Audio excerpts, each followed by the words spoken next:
Hi guys, it's Chris F. Walker here with the Christian Influencer Convention, and we have got a real special treat for you today. I managed to actually get him to tie down a few of his moments, one of the busiest guys in the entire arena of social media, Ruslan KD. Thanks for joining us today. I appreciate that. Good to be here with you. Thank you for coming to me to do this interview. We're live from your studio. This was really cool to get to kind of see your playground and everything else. It's amazing in here, actually. Thanks again. Appreciate you. So I know we want to jump right into it and want to honor your time, but one of the first things I know everybody's going to be asking when they come to things like this is everybody today everybody used to be wanting an astronaut. Now people want to all be YouTubers and influencers. I'm the astronaut now. Right. I'll take it. So that's the question: is how'd you get your start? Where does it begin that you like? Hey, I get to play in the world now. Yeah, I got my start initially in music. Mm-hmm. That was where the foundation was laid with regards to understanding marketing, understanding how to get in front of people. And then music was very competitive, and it's also a great time to be making music. But when the pandemic happened, I was already dabbling. I was interviewing friends kind of like this, just going backstage at my concerts, sitting down, doing this sort of stuff all of 2019. And when 2020 happened, I couldn't do any more shows. Music industry was shut down. And so I thought, well, maybe I could figure out a way to react to content instead of being able to have guests on. I'll just virtually, basically, I would have virtual guests and then I would also react to content.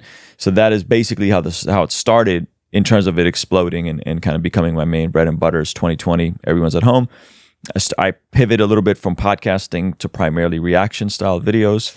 And then I started doing some interviews. And then I think I started at 15,000 subscribers at the beginning of 2020.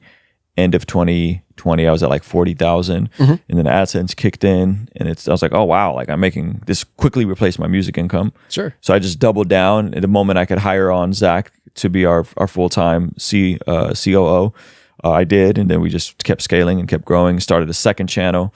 We have a third channel right now as well called Mastermind My Business, and probably going to go to a fourth channal that we're tinkering with as well. That's awesome. And I actually want to give a quick shout out to Zach also. He just had a kid. He did just have a kid. That's why he's not here with us. Yeah, so that's awesome. Congratulations. Child, I don't know a blessing better than having a kid. Kids are dope, dude. Yeah, absolutely. Kids are dope. Okay, so a lot of what you do obviously focuses around your faith, which is actually kind of a bold statement a lot of times today. A lot of people who, especially when they enter into kind of the public arena, they almost have to kind of hide their faith, or they end up risking ridicule and everything else, and you're taking it head on. Yeah. And I can't tell you how much I admire that. I mean, that's actually something that people like me just look up to when we see those kinds of things. So I wanted to go ahead and dive in a little bit more, not necessarily through the whole walk of faith, because a lot of your content shares most of the story. But there's one thing in particular that a lot of people miss, even in people within church. And that was, when did your faith go from a more of a theology or a mindset into an actual personal relationship that enters into your heart that you're like, this is something I live every day? Yeah. I would say in high school, I was dabbling with faith. I was dating a Christian girl that then I broke up with, and I started dating a Jehovah's Witness girl, and then I was talking to friends that were Mormons, friends that were Muslims, just really trying to understand. Like I went from atheist to theist. Like I went from like, probably atheist to deist to theist, right? Like, okay, I guess there's a God, but he's distant in the land. So like, I guess there's a God and he's personal and wants to be known and wants to know me. And then from theist to Christian was when I read Evidence That Demands a Verdict, or The New Evidence That Demands a Verdict by Josh McDowell. So I read that, and at the same time, in the same window of time, I broke up with the girl that I was with and was like, okay, I can't do the 1 foot in, 1 foot out. Like if I'm going to follow God, if I'm going to follow Jesus, I got to do it on his terms. I got to stop trying to do it on my terms. And that's when I would say it turned to more from like, this is a pragmatic approach to living life, to like, no, this is an encounter with the living God that wants to be in relationship with me. And so that was like a 2-year process for me. Sure. From the end of my freshman year in high school to the end of my junior year of high school.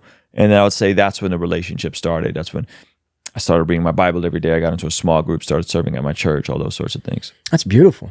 So, and in a way, it's almost kind of reminds me of the C.S. Lewis walk, as well. Very similar. He had to, even accept that there was a God before he could even anticipate that there was some sort of a personal relationship you could have with him. Yeah, I think in American Christianity, we're often using the like used car salesman approach. Yeah, you're like, just, hey man, here's the car. You're trying to sell them on it, and make it really quick, make it very transactional. And I think most people especially when you're coming from outside of the faith into the faith, right? Like my background was Armenian apostolic, and then that's what I grew up as, which is, kind of, it's from the Oriental Orthodox arm of the church, similar to Catholicism a little bit.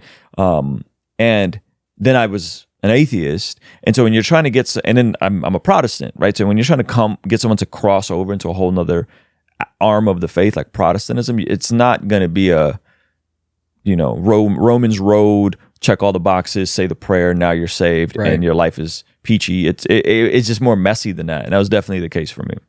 When it's also, there's a lot of all-encompassing areas too, because I know even with my own faith, very similar walk, but a lot of people ask me the question of like, what was it that changed you? And there's no it. Right. There's so many it's, and all of them have things that have to be answered. And one by one, we kind of hold on to the resistances as well. Right.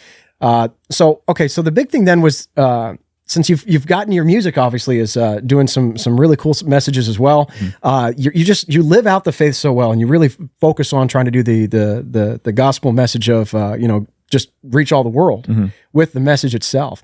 But I think the one thing I would really want to say for the convention itself is, as the guy who's going to be asking questions, I have a viewpoint of just trying to make sure that we're keeping everything orchestrated and organized. That way, we can make sure everybody gets the time. Sure.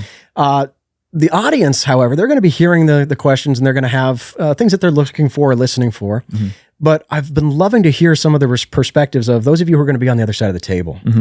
When you show up at the Christian Influencer Convention, it's going to be July 26th, South Point in Las Vegas, Nevada. And again, we're going to have a lot of cool stuff there. There's going to be live music, there's going to be worship, there's going to be a lot of questions and answers too. So as someone who's going to get to sit on the panel, and one of the elements I love about this is, we're not doctorates. We don't have theologian degrees. These are just people who are studying the Bible and living faith. So as far as an ambition for you, what would be a success in showing up to this event? What do you think would be like, man, this was why I came? I think if people walk away encouraged and equipped to live out the gospel practically, I think that would be a massive W. And so to me, that looks in a variety of different ways. That looks totally different for the entrepreneur than it does for the stay-at-home mom. Sure. Right. And so, but I think the macro principles are the same. It's like, how do we get a hold of the principles that Jesus is teaching, the things in scripture that are plain, the things that are the main things are the plain things are the main things. How do we get a hold of those, implement them in our lives, go back into our homes, our families, and our communities, and live out the Great Commission, live out knowing God and making Him known. That's beautiful. That's beautiful. So again, I want to thank you for your time. I certainly want to honor it. I just want to make sure that you guys are aware. If you haven't had a chance, I know we're going to get to, you'll be doing some more promotions about as we're leading up to the event. There's probably going to be, I think, some giveaways coming up here soon. Other than that, I just want to make sure that anybody who's interested in learning more about Ruslan, you've already got a lot of different areas that they wanted to go, but if they want to go deeper in your personal walk, where could they go to find some of that information, especially with faith? Yeah, I mean, they can check out the channel, Ruslan KD. There's a lot of there. I have a whole series kind of about my testimony. We have some free resources, different free courses that they could check out as well. There's links for that in the description of all the videos. So yeah, probably just a YouTube channel. Yeah. That's awesome. That's awesome. Okay, well, so for those of you who've been watching, I do hope that you guys get a chance to check out more of his content. And Ruslan, just thanks for spending some time with us today, answer some questions, and more importantly, looking forward to hanging out with you on the 26th. Yeah, I'm pumped, man. Thank you, brother. All right, take care, brother.